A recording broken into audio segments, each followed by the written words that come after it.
This was actually my first rescue. It was a crazy situation. I just came from the fire station. I was like, man, I want to do something because I felt like I'm sitting in the house and my lights were working, my internet was working, I was eating, I had water, I had everything I needed, but I kept looking at the news and I'm seeing all these people who are, in dire need. So I went to the Ponderosa fire station and I asked them how could I volunteer. They let me down to this street. So the first house, it was said on the radio that there was a special needs group home with some kids that were on life support and they were in some bad health situations where they were not able to do for themselves. So we come down here, we're walking down this street, the water's probably about this high. As you can see, looking at the damage that's been done, they've obviously lost everything from the house. If you look closely at the house, you could probably see where the watermark was, where it kind of got up to my neck. This was on Sunday night. So this was around the first or second day of the major rain, so it didn't stop raining until about Thursday. So that just lets you know how bad things were and how fast they got bad. But what we're gonna do is we're gonna go inside the house, we're gonna talk to the caretaker, her name is Myra, here at the group home, and we're gonna get a little bit of her story about how things went. So follow me inside. Hey, Myra. Hey, Bryan, how are you doing? How's it going? So much. It's going okay. It's going okay. Another day in the neighborhood. Mm-hmm. Another day in the neighborhood. So I want you to tell them who you are. My name is Myra Gilbo. I'm the owner of Living on Love Children's Home in Ponderosa Forest in Houston, Texas. We were established about almost 5.5 years ago. What we do is we care for the medically fragile, severe children, and the terminally ill children. This home, that is no longer a home, was destroyed by Hurricane Harvey. Our children are now living in a hotel for the time being until we get the situation straightened out here. What we do is we take children that are very difficult to work with medically. We provide them with not only medical care 24/7, but we also give them therapeutic type of care in addition to educational type of things. So we're basically licensed to be a medically therapeutic foster home. We had a young gentleman who actually is a sign spinner, which is one of the guys who he was working off of 1960, and he was, spinning a sign for one of the companies. So he came by and he said that, you guys, are y'all okay? Do you need some help? And I said, yeah, we do. So he, along with Bryan here, and thank you so much, Bryan, and a few other gentlemen, I'm sorry. They endured this entire situation with us. They literally saved our kids. They saved us. I'm not able to swim. The water continued to get high. We had the equipment already ready, but it would have been very difficult to get not just our kids out, but the machines that are life-sustaining for them. If those machines were to get wet, such as a life support machine, the ventilator, our daughter is dependent on that, and she's 3 years old. So, and above all of that, these guys picked these machines up, carried them and my children via raft and their arms, and brought us to safety with an ambulance from Cypress Creek waiting for us down the road to safety. Yeah. We just appreciate it so much. And Bryan, I can't even tell you, you guys are angels. You guys are simply angels. And I don't know what the words can be, what sort of words I can say to tell you how things could have been very different that day if it wasn't for you and your friends and you guys just came in and took over when I felt weak. It's okay.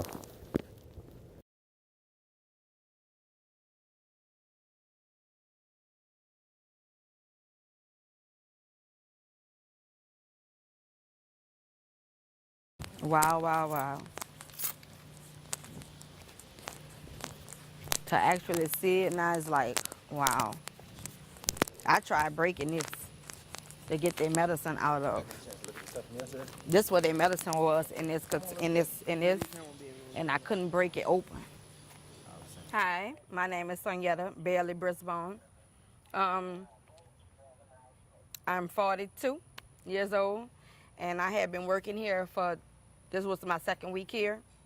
So I worked 7 days on and 7 days off. People, I had 4 elderly people, 2 that could talk and take care of themselves, and 2 that couldn't, was in a wheelchair, that was living here. We brought them one by one to the right there to the door, and the boats came up into that pole right there, and we was bringing them one by one to the boat, and they was shaking, they was scared.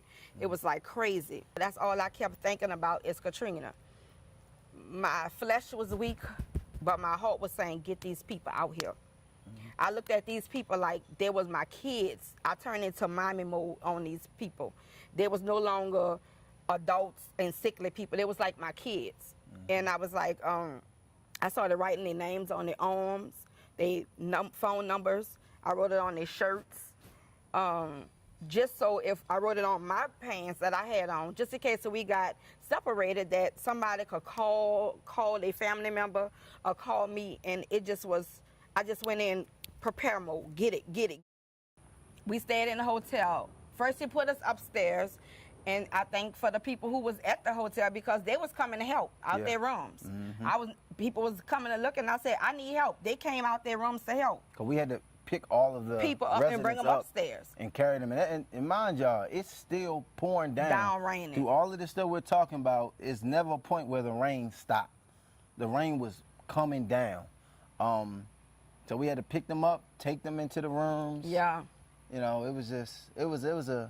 We was hungry. We were hungry, thirsty. Bryan left to go get me find us some food so I could feed them and get them, you know, give them their meds so they could. I had to change them, get in some clean clothes, give them baths. But then Bryan came back. He couldn't find no food, but he brought us some fruit. He brought us some teas, some juice. They were so happy to get that. That was like a big steak meal to us.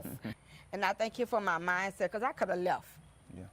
Anybody else would have said, oh, these people 90s, 70s, they live their life. Go, you got to get to where they at. You know, but I always say I want somebody to treat me the way I treat them, because I have to get to where their life at. Yeah. I won't be 99, 97s and 3s. I want to see that. I want to see my children and grandchildren. And I thank God that he gave me another time. He brought me through Katrina.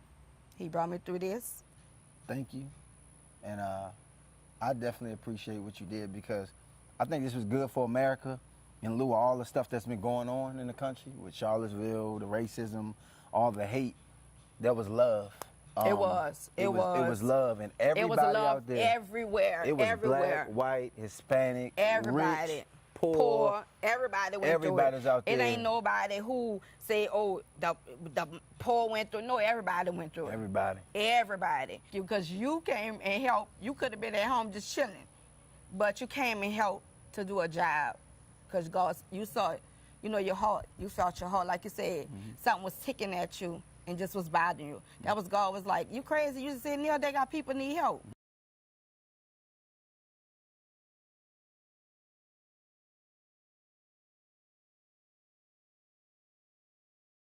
Just tell me, like, what happened as far as with the storm and everything. When did you realize that it was getting pretty bad? Oh, I feel pretty bad when I start, my neighbor started water coming to close to his door. So, go to his door, and then I feel my mom and my wife still scared because they go outside all the time. So that's why at time I call for help. I call 211, and I call Coast Guard, and 911 too. Were you able to get through when you called? 'Cause I know when I tried to call, so many people were calling that the line was busy that I couldn't even get through. Were you able to get through when you called? It's hard. I had to try many times because the line was busy many. It was a lot of places. So, you know, I don't want to point the narrative that the firemen and the 911 was not trying to help, but it was so much.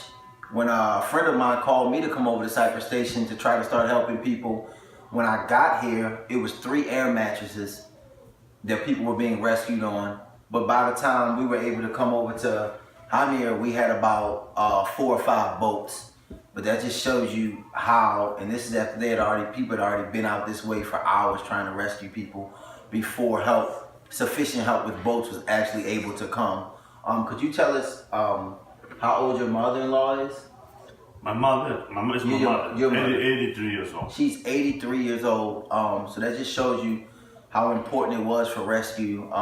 You have a whole family, and the water was over the two kids' head when we left out the house. When we walked through the neighborhood to get to the boat through the water, how high was the water on you? Oh, up here. Yeah. So the water Up was here. So the kids can go in the water. And you and your friends take care for the children's up right here. Yeah. And another two guys coming with the little floater. floaters. Yes. That's right, with the little floaters. His mom. And take care of my mom, put it in my mom the floaters. But I tell him many times, thank you for the help. Yeah.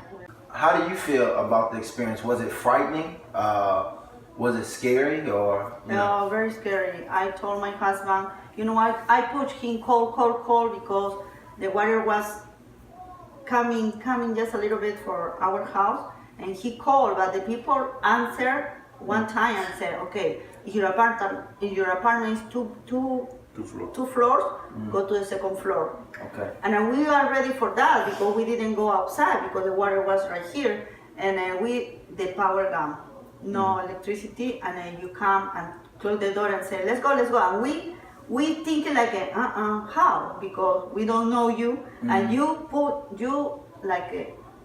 told us let's go because the water, and then we go upstairs.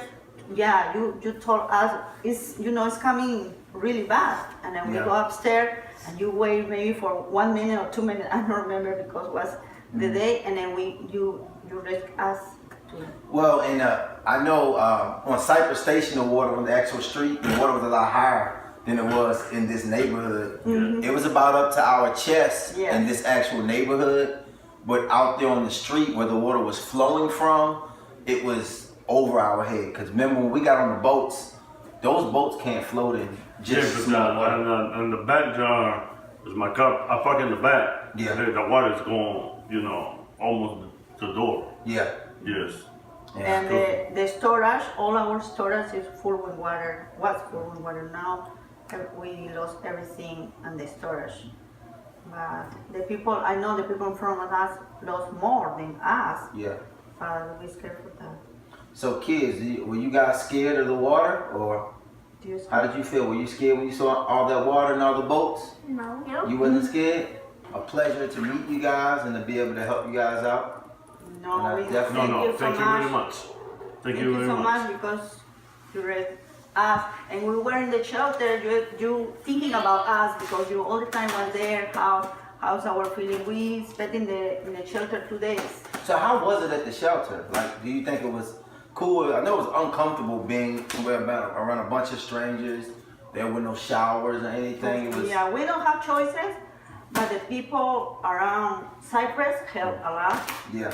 It's uncomfortable but safe. Yes. Safe, and all the people like you want to help us was nice. But all right, guys. Thank you. Thank you too. thank you. All right. Thank you so much. Dale la mano. Thank you, Dile. I feel like going to vacation.